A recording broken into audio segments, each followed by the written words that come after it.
Hello everyone, my name is Akansha and this video is going to be about higher classical studies and basically how to get an A in the subject with some of the tips and tricks that I acquired over my year of studying it. I actually just studied higher classics. I didn't do Nat 5 classics because in my school, and I think it is pretty common if you've done kind of higher English or higher history in 5th year, in 6th year you're able to take it as a crash higher, and I got on totally well with it as a crash higher. So if your school offers it as a higher and not as a Nat 5, I don't think you should really be dissuaded from doing the subject if you haven't done Nat 5, especially if you've got good English and good history marks, because the skills from kind of English and history will help you in higher classics.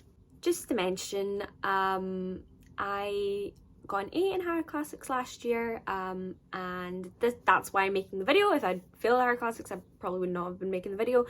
So take everything with a pinch of salt. I'm also not trying to boast and be like, oh, look at me, I got an A. I'm saying I got an A as kind of evidence of, I think these tips worked, and they might work for you, they might not work for you, but keep watching to see what they are. I have 5 tips, and before we start the tips, I'm going to do a quick course breakdown. There are also course modifications this year in place for the 2022-2023 session, and they are the same as last year's session, so 2021-2022 session. So basically, if you're watching this when it's uploaded, you have the same modifications that were in place for us. So I'm just going to go through the kind of breakdown and the percentages.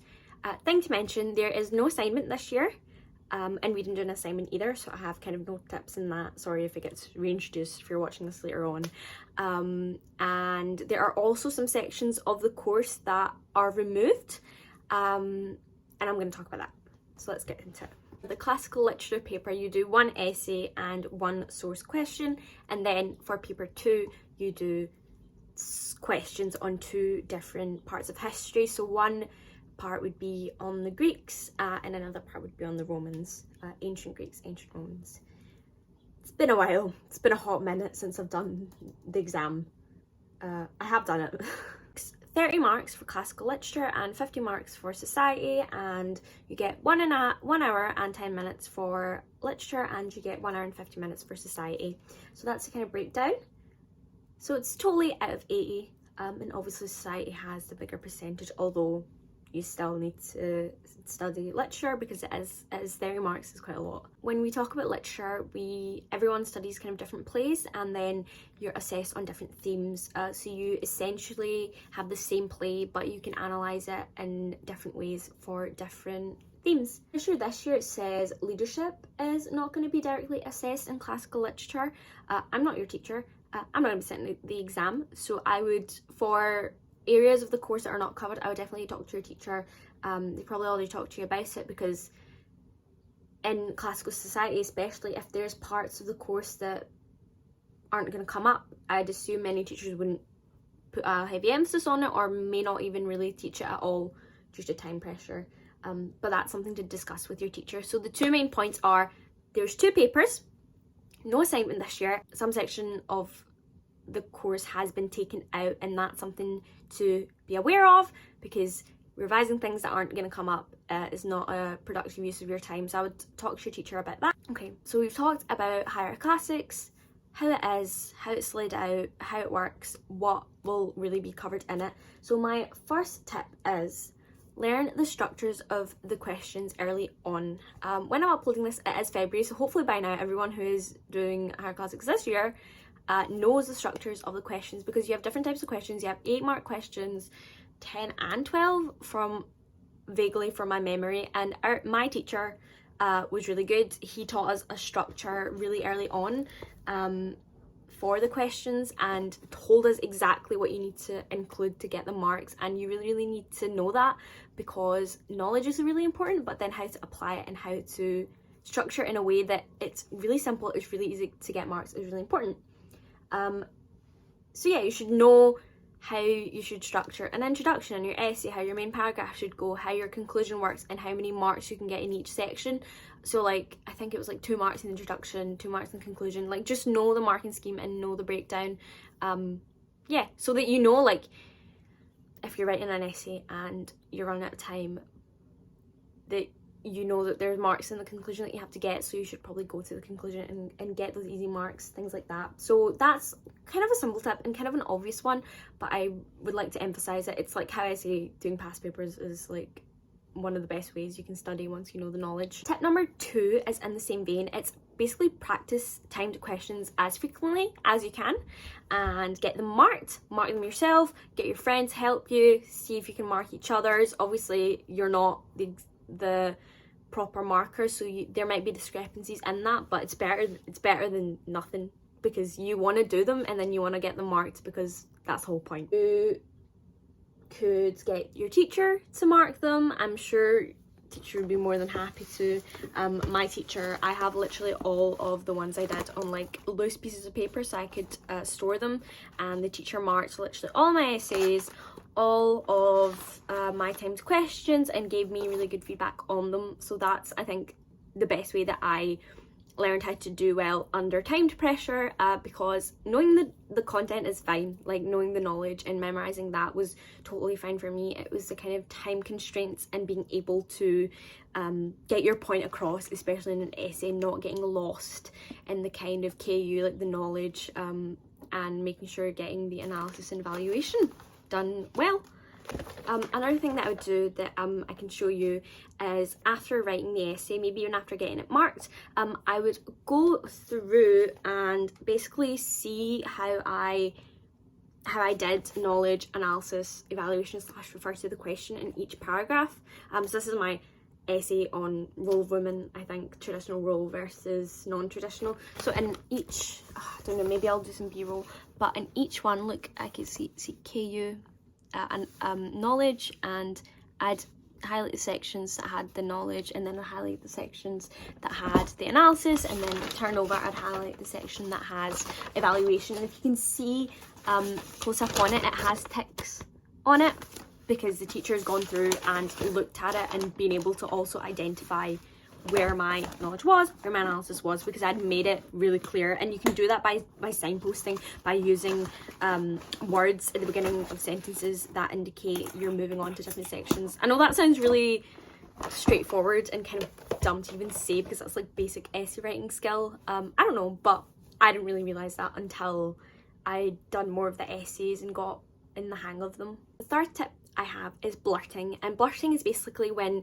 you put away all your notes and you have a blank sheet of paper in front of you, and you write down everything that you know about a specific topic, and then once you've exhausted your brain of all the knowledge, you get your notes back out, and then you go in with another colour of pen and add to information that you maybe were unsure of or was missing, change information that you may have written down incorrectly, and that kind of serves as a way to see how well you recall, identify areas of weakness of your knowledge, and generally I think it gives you a good gauge of what you know, because even when you're doing the blurting, I think you can tell inside that you're like, yeah, I know nothing about this topic, I'm really reaching into the depths of my brain to try and get anything out, versus I know the knowledge pretty well, I can expand on it, I know the key dates, so it's a good, I think, marker of how much you know. I also did it with structures of questions, so I did like 8 mark, 1 source questions, 10 mark modern day comparison, and I'd put down like what are the 4 points you need to get the marks, blah blah blah. This is an example. I have slavery, so we did ancient Athenian slaves, and then I kind of broke it down into what we were kind of taught about it. So I had attitudes to slavery, private slaves, government slaves, things like that, and I'd do that. I have some at the back as well, it's a little bit messy. So that's all in black, so that was the blurting that I knew, and then I went back in blue and basically added in what I missed. And in this one I think I did pretty well, because I didn't really miss too much. There's some where there's so much writing, because I clearly did not know the knowledge. Also, if you're running out of time, you could always do essay plans rather than do the essay fully, because that's a way to save time, but also know that you would know what to write if that essay question came up. Tip number 4 is something that I mentioned earlier. It's to draw on your experiences from other subjects. So if you're doing higher classics like I did in 6th year, you, I think, have a pretty good idea of how to write an essay, how to form sentences and arguments and analyses and evaluation. So I would really draw from the experiences, especially in history. I think the structures are similar, but sometimes you can get caught up and maybe answer a question in a history way rather than a classical studies way. But I think those transferable skills are always really, really helpful, and to maybe go back and revisit some of your English or history kind of skills and see if you can apply them, or even study techniques. See if the study techniques that you used in history and English can be applied to classics. Tip number 5, I would say, is one of the most valuable ones that I probably figured out, and well, not figured out, I didn't discover what a glossary is, I just used it. So basically what I'm trying to say is classics is like a whole new language, because there are words that I had no idea what they meant. So I was like, that's like a lot of them. And in 6th year I didn't really use anything online, like I didn't use Notion or anything, but if I was to do it now I would use Notion, which is kind of like a Word doc type of thing, to make these. But lucky for you guys, I have the physical copy. So for each kind of section I would have power and freedom, which is what we did for one of our society topics. We did ancient Athenians, democracy, and some other things. But so basically I had what is what. So what's an ostracan? Pieces of pottery inscribed with names of the men who people would want to ostracize.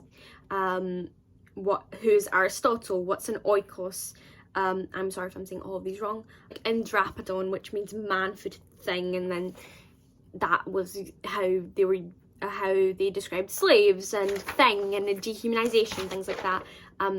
So that's what I had. I had a glossary of all the essential words that basically I didn't know, like desecration, pantheon, what's that, what is being exposed. Like they don't even have to be unique words, but like being exposed is a specific thing that babies were exposed to and they were left to die, like if they were female or if they had deformities and things like that. So that's something really specific that has a specific meaning attached to it. It's not just exposing like the dictionary definition of the word, if that makes sense. And then I printed out pictures of things. So we have an ostracon, and I wrote little notes on it. It's like that's linked to ostracism. That could come up in an 8-mark 1 source or 8-mark 3 source question. So it's really essential to know and how to describe parts of it. You've got a clariterion.